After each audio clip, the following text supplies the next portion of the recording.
অভিযানে ঢাকা বিশ্ববিদ্যালয়ের যে শিক্ষার্থী আহত হয়েছিলেন, অর্থাৎ পুলিশ যার উপর লাঠি চার্জ করেছিল, তিনি অবস্থান করছেন চাবাক থানার সামনে এবং ঠিক তার সামনে দেখানোর চেষ্টা করছি আইনশৃঙ্খলা বাহিনী সতর্ক অবস্থায় রয়েছেন।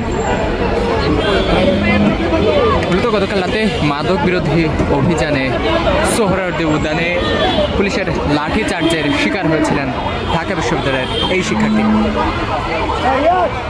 এবং তারই প্রতিবাদে দেখছেন যে ঢাকা বিশ্ববিদ্যালয়ের যে সকল শিক্ষার্থীরা রয়েছে তারা এই মুহূর্তে চাবাক থানার সামনে অবস্থান করছে।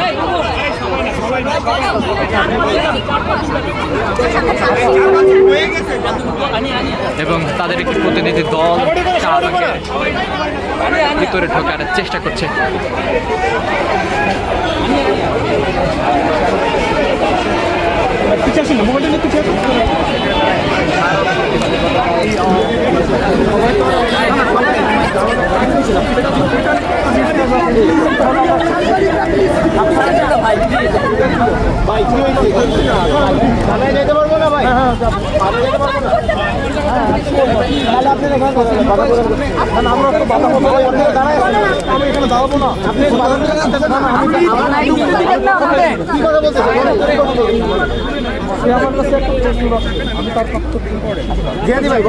আচ্ছা শ্যামল, শ্যামল